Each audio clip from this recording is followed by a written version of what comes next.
Hello everyone, very good evening to all. Myself Yashvini, welcome to our success to Himachal YouTube platform. जो आज का हमारा session रहेगा वहाँ पे जो क्वेश्चंस रहेंगे मिक्स क्वेश्चंस रहेंगे, जैसे कि हम ऑलरेडी सीरीज कंटिन्यू कर ही रहे हैं, जिसमें कि आपके क्वेश्चंस साइंस एंड टेक के भी देखने को मिलेंगे और आपको कुछ क्वेश्चंस हैं जो वो बेसिक साइंस के भी देखने को मिलेंगे। ठीक, जो भी आप हिमाचल के एग्जाम के लिए अपीयर हो रहे हो, ठीक है, वो HPES है या फिर इसके अलावा कोई और हिमाचल का एग्जाम है, तो वहाँ पे जो ये क्वेश्चंस होंगे आपके हर एक एग्जाम में जहाँ साइंस कंपोनेंट है वहाँ हेल्पफुल रहेंगे। तो सेशन को स्टार्ट करेंगे। ठीक है, सबसे पहले कुछ इसमें से करंट के क्वेश्चन होंगे, फिर उसके बाद बेसिक वाले क्वेश्चन चलेंगे। ठीक है, तो ये जो क्वेश्चन है ये करंट का क्वेश्चन है। इन्होंने बोला exercise Bongo Sagar is performed between which two countries. ठीक है, ऐसे कौन सी दो कंट्रीज हैं जिनके बीच ये एक्सरसाइज बोंगो सागर है जो रिसेंटली परफॉर्म हुई थी। ठीक है, चार ऑप्शन है आपके पास, India and Bangladesh, India and Nepal, India and Bhutan या फिर इंडिया एंड US। तो चार ऑप्शन हैं, तो जल्दी बताओ आपके अकॉर्डिंगली आपको कौन सी ऑप्शन लग रही है।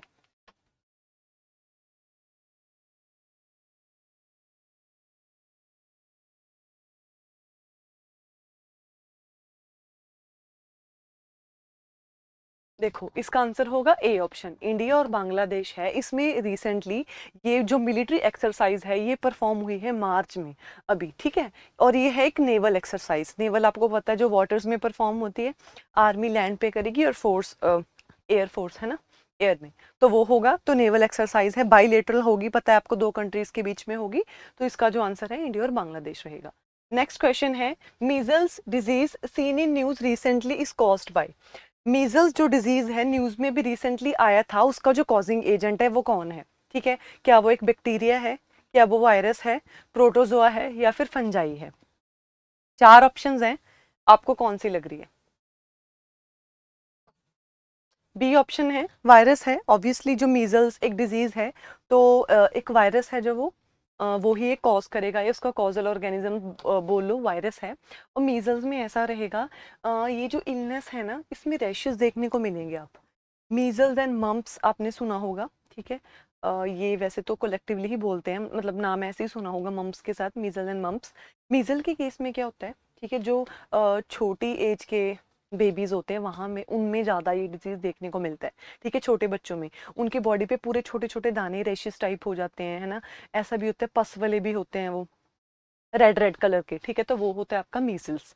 ठीक है, ये आपको बाकी जो साइन है बाकी सारे जो देख रहे हो आप, फीवर वगैरह भी होगा, बट सबसे ज्यादा जो है रैशेस इसका जो होगा मेन सिम्टम होगा मीजल्स वाले का। ठीक, तो आगे चलते हैं नेक्स्ट क्वेश्चन पे। अगला क्वेश्चन है, खंजर 12th, ये इसका बेसिकली 12th एडिशन है। Exercise is performed between which two countries. ऐसी कौन सी दो कंट्रीज हैं जिसके बीच में जो खंजर एक्सरसाइज है वो रिसेंटली परफॉर्म हुई है। चार ऑप्शंस हैं। ठीक है, India and Kyrgyzstan, India and Nepal, India and US या फिर नन ऑफ दीज। तो चारों में से आपको कौन सी ऑप्शन लग रही है।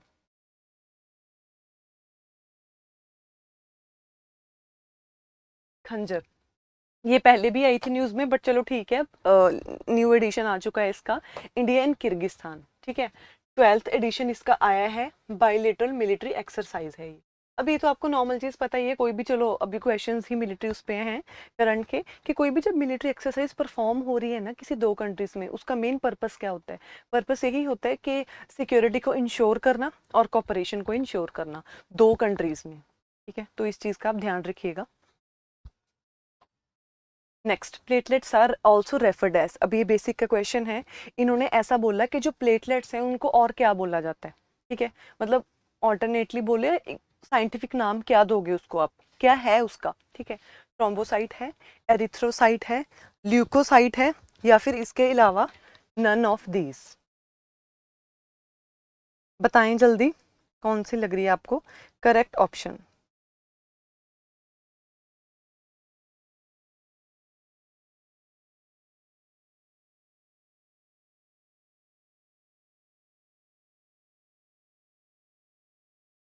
ठीक है, इसका आंसर है ए, थ्रोम्बोसाइट। अब प्लेटलेट्स को थ्रोम्बोसाइट भी बोला जाता है, ठीक है। जैसे अगर यहाँ पे और भी चीजें मेंशन करी हुई हैं, जैसे जो आपका एरिथ्रोसाइट है ये आप बोलोगे आरबीसीज को, ठीक है। आरबीसीज को एरिथ्रोसाइट बोला जाएगा और ल्यूकोसाइट किसको बोला जाएगा, आपके डब्ल्यूबीसीज को। ठीक रही, ये चीज पता होना चाहिए। अब जो प्लेटलेट्स है ना, देखो वो क्लॉटिंग में हेल्प करते हैं, ठीक है। जैसे आपके मान लो कोई एक्सटर्नल कहीं कट लगता है, ठीक है, कुछ टाइम के बाद आप देखोगे वहां पे ब्राउन लेयर आ जाएगी, मतलब वो जो ब्लड है उस पर्टिकुलर एरिया से वहां ब्लीडिंग रुक जाएगी। वो किसकी वजह से होता है, वो होता है ड्यू टू प्लेटलेट्स, प्लेटलेट्स की वजह से होगा वो, ठीक है। जो ये है आपके फैक्टर्स। इसके अलावा ना प्लेटलेट्स ब्लड के सेल्स होते हैं, जो मैं थोड़ा आगे आपको बताना चाहूंगी इसके बारे में।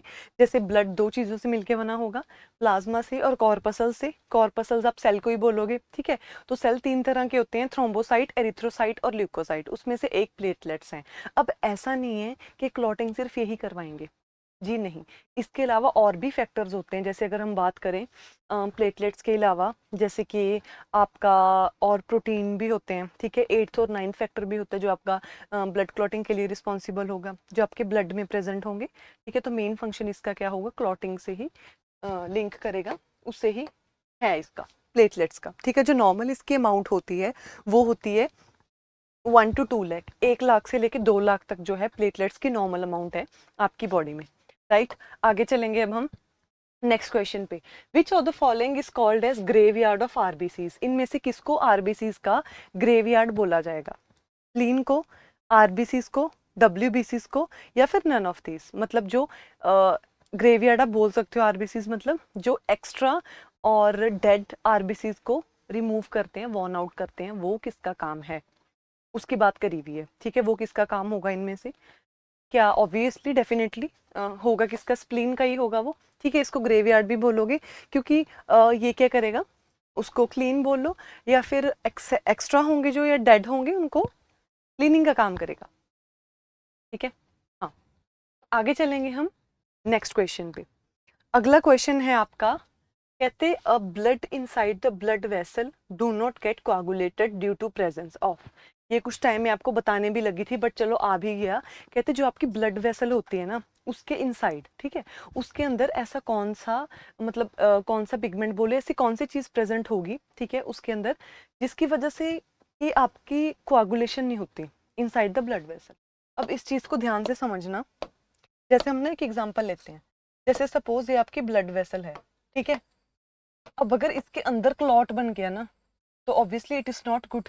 क्यों, क्योंकि यहाँ पे ये चीज एज अ बैरियर आ गई, ठीक है। कहाँ नॉर्मली आपका ब्लड फ्लो कर रहा था, स्मूथली टिश्यूज तक वो जाएगा, ठीक है। ब्लड जा रहा है तो आपको पता है कि आपके ब्लड में ऐसी कौन सी चीज प्रेजेंट होती है, हीमोग्लोबिन होगा, एचबी होगा, जो क्या करेगा, ऑक्सीजन को ट्रांसपोर्ट कर रहा है, ठीक है। ये केस में कोई दिक्कत वाली बात नहीं है, सब कुछ नॉर्मल है। बट ऐसा होगा अगर यहाँ पे क्लॉट बन गया ना, तो उसमें उस केस में क्या होता है कि जो ब्लड है ना, वो ये क्लॉट एज अ बैरियर आएगा, तो टिश्यूज तक जितनी ऑक्सीजन चाहिए, जितना ब्लड चाहिए, वो पहुंच ही नहीं पाएगा, ठीक है ना। तो उस केस में आप एनीमिया भी देखने को मिल सकता है आपको।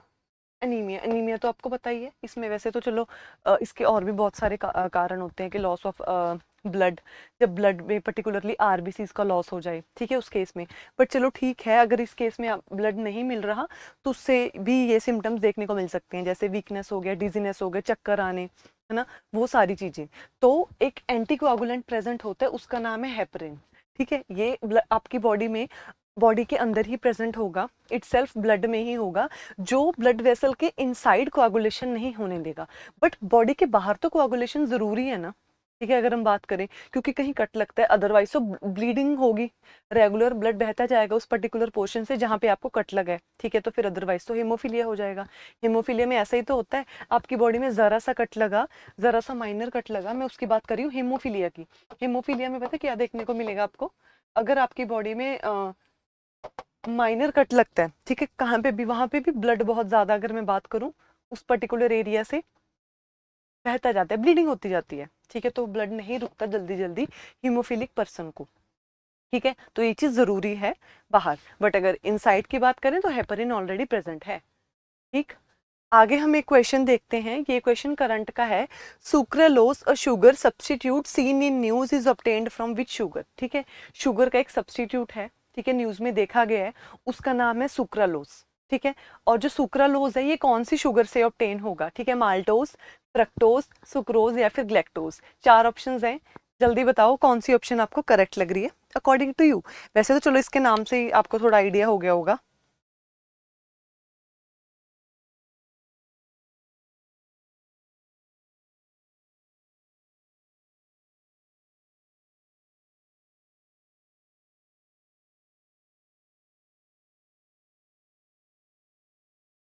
इसका आंसर है सुक्रोज, ठीक है। सुक्रोज जो है उससे ये ऑब्टेन होगा सुक्रालोज, जो कि क्या है, एक शुगर सब्स्टिट्यूट है शुगर का, ठीक है। इस चीज का ध्यान रखिएगा। अब आगे चलेंगे नेक्स्ट क्वेश्चन पे। Which of the following is not an allotrope of carbon, इसमें से कौन सा कार्बन का एलोट्रोप नहीं है, ठीक है। आपने टर्म सुनी होंगी आइसोटोप, आइसोबार एंड ऑल, वो सब आपको बताइए, जहाँ पे एटॉमिक नंबर और मास नंबर की बात करते हैं कि जिस केस में एटॉमिक नंबर सेम होगा और मास नंबर अलग होगा वो आपके आइसोटोप होंगे, तो उससे फिर वेरिएशन देखने को मिलेगी, isobar, isotone and all. But allotrope के केस में क्या होगा, अपीयरेंस की बात करते हैं, फिजिकल प्रॉपर्टीज की बात होती है एलोट्रोप के केस में, ठीक है, कि कार्बन का नंबर है जो यहाँ पे वेरी करेगा, डिफरेंट फॉर्म्स होंगी।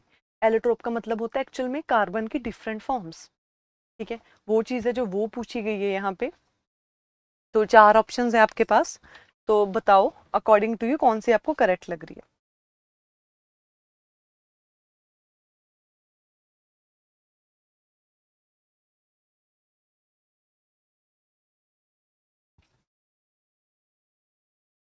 सी ऑप्शन, फ्लाई ऐश।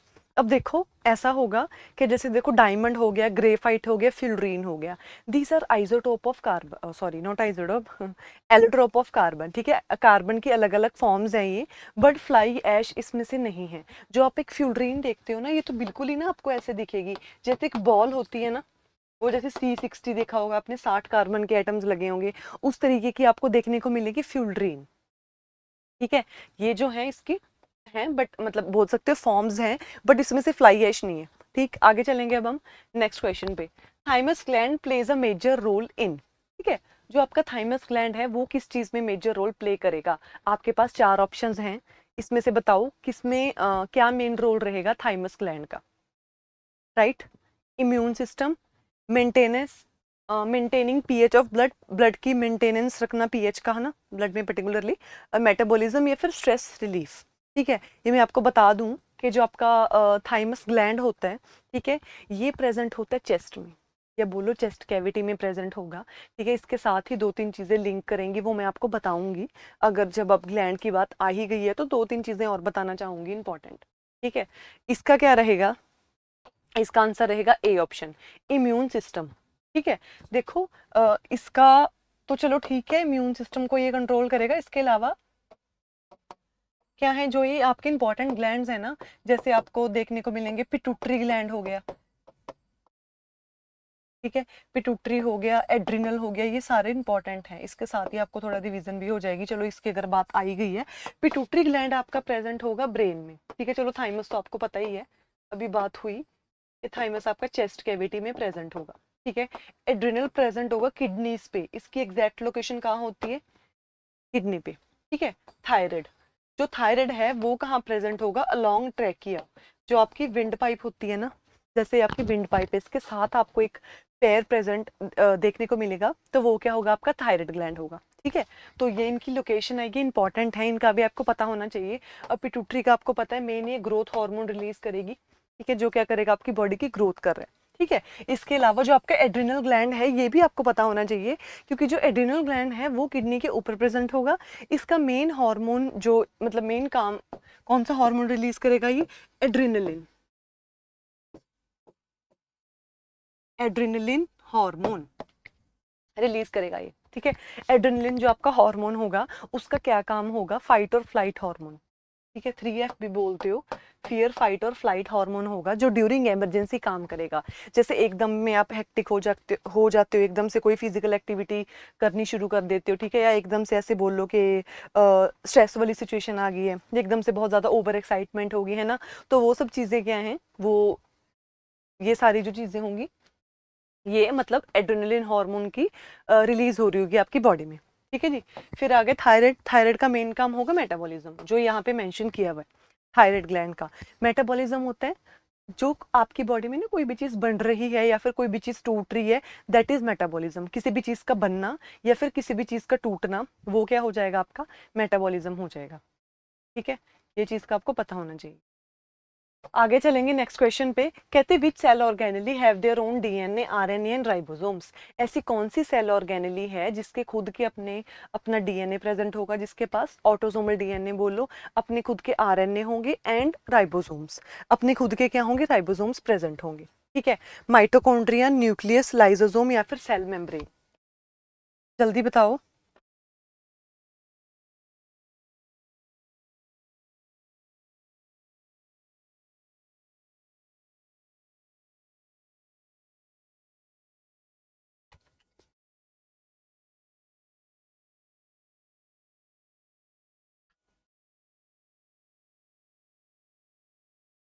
देखो, ये हो गया माइटोकॉन्ड्रिया का। दो ऐसी ऑर्गेनेलीज होती हैं, आई थिंक यहाँ पे तो नहीं, हाँ यहाँ दिखाई हुई है। देखो दिस इज माइटोकॉन्ड्रिया। ठीक है, ये खुद का अगर आपको दिख रहा है, थोड़ा जूम कर देती हूँ, ये रहा इसका डीएनए।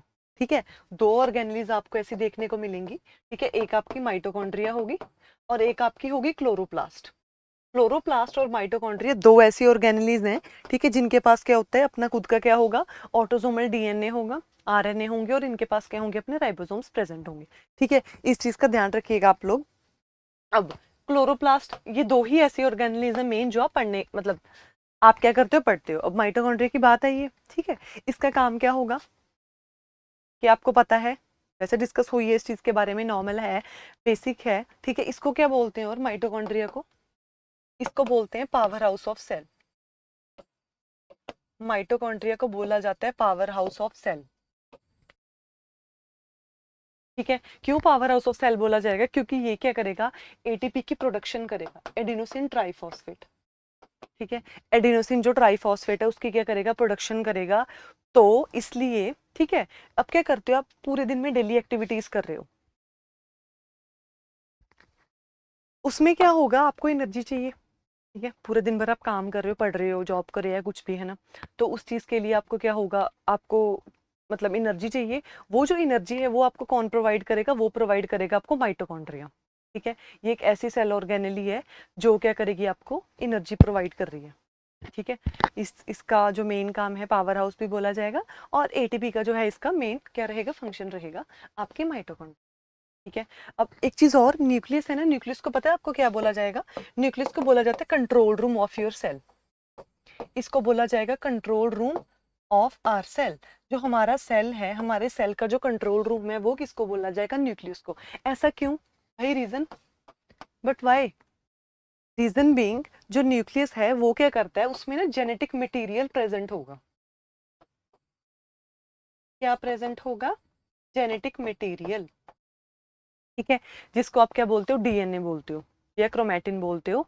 तो जेनेटिक मटेरियल प्रेजेंट होगा किसमें, आपके न्यूक्लियस में प्रेजेंट होगा, जो क्या करेगा रिस्पॉन्सिबल होगा, किस चीज के लिए रिस्पॉन्सिबल होगा, थोड़ा के आपके जो कैरेक्टर्स हैं उनको कंट्रोल करना है ना, जैसे जीन्स की बात करते हो, ट्रेड्स की बात करते हो। अब एक एग्जांपल देती हूँ, कई बार ऐसा होता है जैसे हाइट की बात कर लो। ठीक है, अब जैसे मान लो मैं हाइटेड हूँ तो मेरे फादर भी हाइटेड है, तो डेफिनेटली उनसे जीन्स मेरे में आए होंगे। ठीक है, ऐसा होता है, क्योंकि मैं हाइटेड हूँ वहां से मतलब पेरेंट्स से जीन मेरे में आई। एक ऑफस्प्रिंग में, एक बच्चे में जो जीन्स हैं वो इनहेरिट होंगे पेरेंट्स से ऑफस्प्रिंग तक आएंगे, जिसको आप हेरिडिटी बोलते हो। मदर और फादर है ना, उनमें से जो करेक्टर्स हैं, करेक्टर्स क्या होते हैं ट्रेड्स मतलब जीन्स। ठीक है, वो आते हैं। ठीक है, कई बार नेचर का बोल देते कि ये तो हम बोलते हैं कि इसका तो अपने पेरेंट्स से नेचर बहुत सिमिलर है, या आईज की बात कर लो, तो वो सारी चीजें। राइट, आगे चलेंगे हम नेक्स्ट क्वेश्चन पे।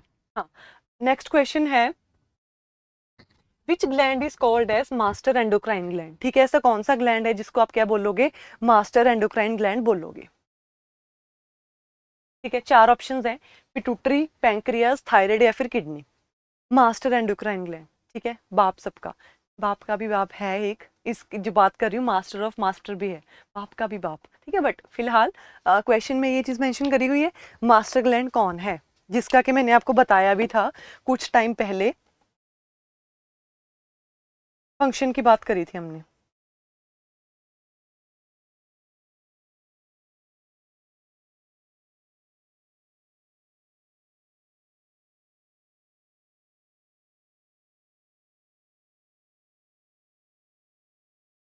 इसमें क्या होगा, पिट्यूटरी ग्लैंड, ठीक है, जो कि मैंने आपको बताया था। ये देखो आपको क्लैरिटी हो जाएगी, आपके ब्रेन में इसकी लोकेशन प्रेजेंट है पिट्यूटरी ग्लैंड की, ठीक है, पिट्यूटरी ग्लैंड प्रेजेंट है आपके दिमाग में, आपके ब्रेन में, ठीक है। ये बहुत और भी मतलब काफी सारे हार्मोन्स रिलीज करते हैं, जिसको आप बोलते हो एलएच बोलते हो, luteinizing hormone, follicle stimulating hormone बोलते हो, ठीक है।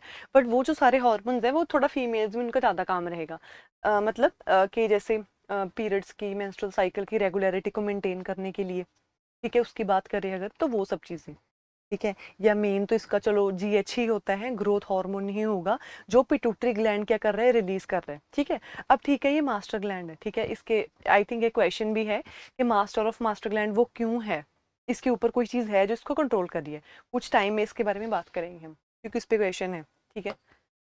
तो पैंक्रियाज ये सारे नहीं है, ये ना डाइजेस्टिव ग्लैंड्स होते हैं। अच्छा, क्वेश्चन ऐसे भी आपको मतलब एक कैटेगरी है कि जैसे मान लो ये जो आपके पैंक्रियाज हो गए, ठीक है, ये सारे डाइजेस्टिव ग्लैंड्स हैं, एंडोक्राइन ग्लैंड नहीं है। पिट्यूटरी, थायराइड हो गया, ठीक है, ये क्या है, एंडोक्राइन, ठीक। पैंक्रियाज वगैरह ये सारे आपके क्या हैं, डाइजेस्टिव ग्लैंड्स हैं, राइट। तो आगे चलेंगे हम अब नेक्स्ट क्वेश्चन पे। Diabetes mellitus is concerned with, जो डायबिटीज मेलिटस है उसका जो लिंक है वो किस चीज के साथ है, ठीक है। Thyroxine hormone, pituitary gland, pancreas, या फिर बोथ ए एंड सी, मतलब दोनों ही ए और सी, थायरोक्सिन भी और पैंक्रियाज भी, ठीक है।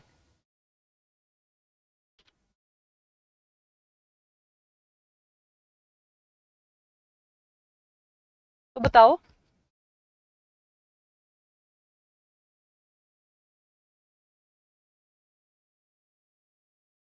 हम्म, देखो इसमें आएगा पैंक्रियाज, ठीक है। जो पैंक्रियाज हैं उसके साथ लिंक होगा डायबिटीज मेलिटस का, ठीक है। वो चीज कैसे होगी, अब जैसे देखो जो आपके पैंक्रियाज है ना, वो क्या करेंगे, वो इंसुलिन हार्मोन बनाएंगे, यहाँ पे बताना चाहूंगी आपको। जैसे देखो हम वाइट ले लेते हैं, सॉरी ब्लैक, ठीक है। अब जैसे जो पैंक्रियाज हैं, ठीक है, वो क्या करती है, इंसुलिन बनाते हैं, ठीक है। इंसुलिन क्या करेगा, जो आपकी शुगर लेवल है ना उसको कंट्रोल करके रखेगा, शुगर लेवल को क्या करेगा, कंट्रोल करेगा, ठीक है, ब्लड वेसल में इंसुलिन आपका, ठीक है। क्या हो रहा है, जैसे आप पूरी डेली रूटीन में शुगर ले रहे हो, कई बार एक्स्ट्रा हो जाती है ना, तो उसको ये स्टोर कर लेता है, जो ग्लूकोज होती है उसको ग्लाइकोजन में स्टोर करके रखता है आपका इंसुलिन। और ये सब कहाँ पे होगा, ये सब होगा लीवर में, ये चीज का ध्यान रखिएगा, ठीक है। अब ये इंसुलिन का काम रहा, होगा क्या, ड्यू टू एनी रीजन, एक रीजन की वजह से, ठीक है। वैसे रीजन पता है क्या होता है, एक ना जीन होती है, अभी मेरे माइंड में नाम आ रहा, जीएलयू करके समथिंग कोई जीन होती है, ठीक है। वो जीन अगर किसी पर्सन में प्रेजेंट होती है ना, वो ये काम नहीं होने देती इंसुलिन वाला, वो क्या करती है, वो पैंक्रियास को ऑर्डर देगी कि भाई इंसुलिन नहीं बनेगा, ठीक है। वो जीन जिसमें प्रेजेंट होगी डेफिनेटली वो पर्सन को डायबिटीज होगी ही होगी। और वो एक तरीका भी है डिटेक्ट करने का कि हाँ भाई अगर एक्स वाई जेड पर्सन में, अभी मैं आपको, अभी मेरे माइंड से स्किप हो गया, जीएलयू पता नहीं कि कौन सी जीन है, वो कोई है जीन, है ना, एक्सजीन मान लेते हैं, अभी मेरे माइंड से नाम स्किप हो गया उसका। तो वो जीन क्या करेगी, पैंक्रियास को क्या करेगी, ऑर्डर देगी, तो वो पैंक्रियास इंसुलिन बनाएंगे नहीं, इंसुलिन नहीं आ रहा तो जो आपके ब्लड वेसल है ना आपकी, तो उसमें तो ऑटोमेटिकली जो शुगर है उसका लेवल बढ़ गया, ठीक है ना, ये चीज। तो ये चीज होती है, तो उससे क्या होगा, शुगर का लेवल बढ़ता जाएगा, और a person will suffer from diabetes, जिसको आप बोलते हैं ना शुगर होगी, शुगर नहीं होती, वो डायबिटीज होती है, ठीक है। उसकी एक टाइप है डायबिटीज मेलिटस, ठीक है। तो वो सीन होता है आपका। और इसके अलावा जो ये है ना पैंक्रियाज, एक और हार्मोन बनाएगी ग्लूकागॉन, ये से ऑपोजिट काम करती है। कई बार आपको ऐसा होता है, आपको भूख लग रही होती है, ठीक है, तो उस केस में क्या होता है, आप कुछ बाहर से नहीं खा रहे, बट आपको थोड़े टाइम में सेटिस्फेक्शन हो जाती है, ऐसा लगता है कि कुछ खा ले, जरूरत ही नहीं है, क्यों, या ऐसा लगता है कि पेट भर गया भाई, ठीक है। ऐसा होता है क्योंकि आपकी बॉडी में जो ग्लाइकोजन स्टोर हुआ होता है ना, वो टूट के ग्लूकोज दे देता है नहीं, इंसुलिन के ऑपोजिट काम है ना, क्योंकि इंसुलिन ने तो ग्लूकोज से ग्लाइकोजन बना दिया, उस ग्लाइकोजन को तोड़ रहे हैं भाई, तोड़ के वापस ग्लूकोज आ रहा है, तो उससे तो ऑपोजिट काम ही है ना, वो ग्लूकेगॉन करेगा। मतलब इंसुलिन और ग्लूकेगॉन दो ऐसे हार्मोन हैं जो पैंक्रियाज इटसेल्फ बना रहे हैं, दोनों ऑपोजिट काम करेंगे, दोनों कहीं ना कहीं क्या कर रहे हैं, शुगर के लेवल को दे विल मेंटेन, क्योंकि वो बस उसको कंट्रोल कर रहे हैं, कंट्रोल इन द सेंस अगर कंपैरिजन में देखें, उसको कम कर रहे हैं इंसुलिन, ग्लूकागॉन शुगर का लेवल बढ़ा रहा है, कम और बढ़ा के मतलब इन द सेंस के दोनों बैलेंस करके रख रहे हैं शुगर के लेवल को हमारी बॉडी में। तो आगे चलेंगे, ये आ गया क्वेश्चन जो मैं बोला था, मैंने कुछ टाइम में मैं आपको बताऊंगी, which is called as master of master gland, master का भी मास्टर ग्लैंड, बाप का भी बाप, कौन है यहाँ पे, hypothalamus, pituitary gland, thyroid gland, या फिर एड्रिनल ग्लैंड। बताओ।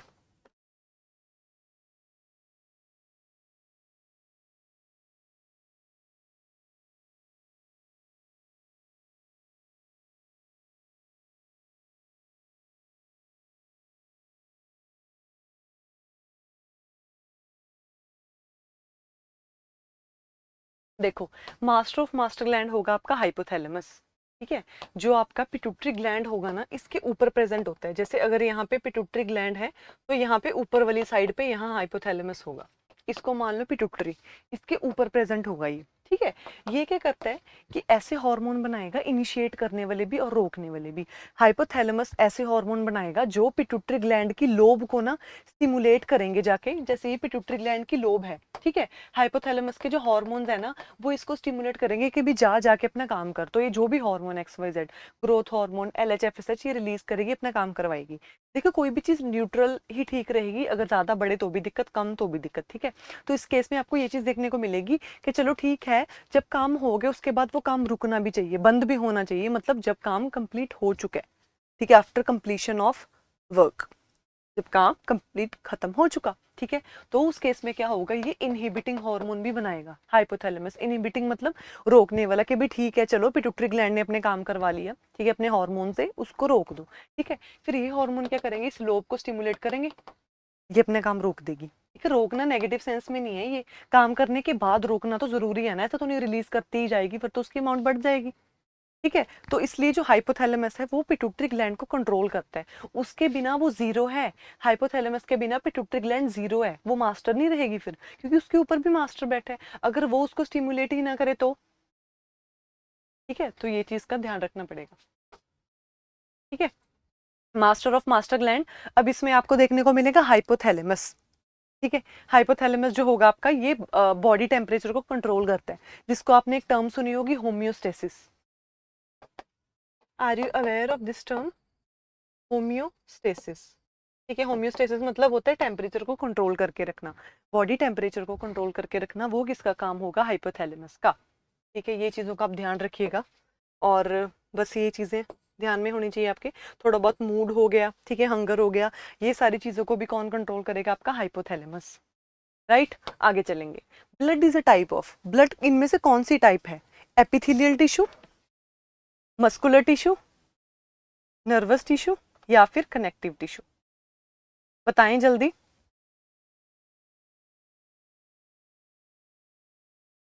कौन सी टाइप होगी?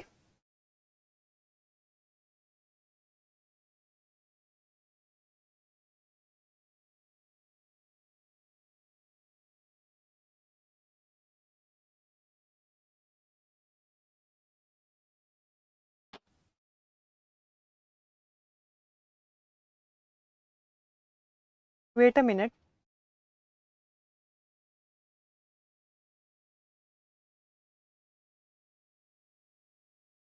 ठीक है। चार ऑप्शंस हैं, तो इसमें से अगर आप देखोगे डी ऑप्शन, कनेक्टिव टिश्यू। जो ब्लड है वो क्या है, कनेक्टिव टिश्यू की टाइप है, ठीक है, इस चीज का ध्यान रखिएगा आप। एपिथेलियल मस्कुलर टाइप नहीं है, कनेक्टिव टिश्यू हो गया कनेक्ट करने वाला, ठीक है। इसके अलावा अगर आप देखते हो, ये भी एक टिश्यू की टाइप है, एपिथेलियल भी हो गया। एपिथेलियल हो गया कि नॉर्मल टिश्यूज की टाइप, आप एनिमल टिश्यू में पढ़ते हो, बहुत सारे टिश्यू पढ़ते हो आप, ठीक है।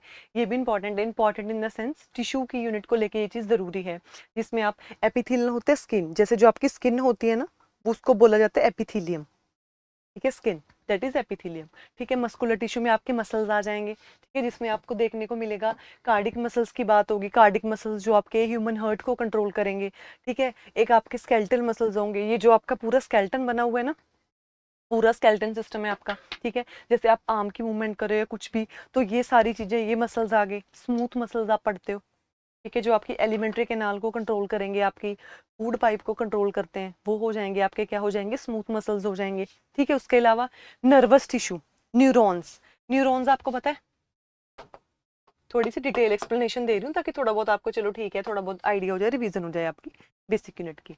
न्यूरॉन्स होते हैं, वैसे तो न्यूरॉन्स पूरी बॉडी में प्रेजेंट होते हैं, जी हाँ, neurons are present throughout your body, ऐसा नहीं है कि ब्रेन में। अब उन्होंने सिग्नल देना है, कंट्रोल एंड कोऑर्डिनेशन मतलब मसल और ब्रेन का लिंक है, तो पूरी बॉडी में भी होंगे, ब्रेन में भी होंगे, बस फर्क इतना है कि ब्रेन में उनकी अमाउंट जो होगी ना, वो ज्यादा होगी, ठीक है। इस चीज का ध्यान रखोगे आप, ये न्यूरॉन, ठीक है, सिग्नल्स में। जैसे आप देखते हो किसी हॉट पैन को, किसी चीज को टच कर दिया, एकदम से हाथ पीछे लेके जाते हो ना आप, है ना, राइट? तो उस केस में क्या होगा, उस केस में ये जो सेंस है ना, मतलब जो भी ये बोलो कोई बाहर से स्टिमुलस है, वो जो सारे सिग्नल्स गए और ब्रेन से वापस मैसेज आया कि भाई हाथ पीछे हटाओ, वो सारे का सारा जो काम है ना, कौन कर रहा है, न्यूरॉन्स ही कर रहे हैं, राइट? अब हम आगे चलते हैं। आगे है हमारा लास्ट क्वेश्चन आज के सेशन का। कहते prokaryotes seen recently news contain genetic material called as. Prokaryotes news में आए हुए थे, कुछ आर्टिकल था आई थिंक इसको लेके, ये पहले भी आया था, ठीक है, पहले भी चला हुआ था, अभी भी कुछ न्यूज आई थी, मतलब आई थी इस चीज के रिगार्डिंग। प्रोकैरियोट्स में जेनेटिक मटेरियल क्या होगा? प्रोकैरियोट्स वो सेल होंगे, वो वाले सेल होते हैं जो किस में प्रेजेंट होंगे, आपके बैक्टीरिया में, ठीक है, बैक्टीरिया में प्रेजेंट होते हैं। इसमें न्यूक्लियड होगा। वो कैसे, कि जैसे मान लो प्रोकैरियोट्स और यूकैरियोट्स में फर्क ये होता है, ठीक है, इनमें ना आपको ऐसे ही जेनेटिक मटेरियल देखने को मिलेगा न्यूक्लियड की फॉर्म में, ये आपके प्रोकैरियोट्स हैं, ठीक है। बट अगर मैं यूकैरियोट्स की बात करूं, वी ह्यूमंस आर यूकैरियोट्स, हम यूकैरियोट्स हैं, ठीक है। जैसे प्लांट सेल हो गया, एनिमल सेल हो गया, एनिमल्स हो गए, इन सब में यूकैरियोटिक सेल्स होंगे, हम सब यूकैरियोट्स हैं। हमें हर चीज वेल ऑर्गेनाइज्ड होगी, ठीक है। वेल ऑर्गेनाइज्ड मतलब जैसे हम में न्यूक्लियस है, ठीक है, वो प्रॉपर एक मेम्ब्रेन में प्रेजेंट होगा, ठीक है, जिसको आप न्यूक्लियर मेम्ब्रेन बोलोगे, डबल होती है। बट बैक्टीरिया में, प्रोकैरियोट्स के केस में ऐसा कुछ आपको देखने को नहीं मिलेगा, ठीक है, ये चीज का आप ध्यान रखोगे प्रोकैरियोट के केस में, ठीक है। और हम में ना double membrane bound organelles present होती हैं, राइट, डबल मेम्ब्रेन प्रेजेंट होगी, बट ऐसा नहीं होता प्रोकैरियोट्स के केस में, राइट। उनमें आपको ऐसा देखने को मिलेगा, उसमें ऑर्गेनेलीज मेम्ब्रेन बाउंड नहीं मिलेंगी, membrane bound organelles are absent, वो वहां पे क्या होंगी, एब्सेंट होंगी उनके केस में, प्रोकैरियोट्स के केस में, क्योंकि उनमें कुछ भी वेल डिफाइंड नहीं है, वो बैक्टीरियाज हैं, ठीक है। But as compare to eukaryotes, eukaryotes जो होंगे वो वेल डिफाइंड हैं, क्योंकि उनमें जो है ना सब कुछ ऑर्गेनाइज्ड सिस्टम में, ऑर्गेनाइज्ड वे में आपको मिलेगा। यही मेन फर्क होता है किसमें, प्रोकैरियोट्स और आपके यूकैरियोट्स में, ठीक है जी। तो जो आज का सेशन है इसको यही एंड करते हैं। तो thank you so much for today session, I hope you all enjoy today session. तो अब नेक्स्ट सेशन में मिलते हैं हम, वैसे ही साइंस के क्वेश्चंस लेके आऊंगे, एमसीक्यूज लेके आऊंगे आप लोगों के लिए, ठीक है। और इसके अलावा आप सक्सेसफुल हिमाचल का जो चैनल है उसको सब्सक्राइब कर लो, ठीक है। जो टेलीग्राम चैनल है उसको आप क्या कर लो, ज्वाइन कर लो, तो वहाँ पे पीपीटी नोट्स आपको मिल जाएंगे। तो thank you so much for today session.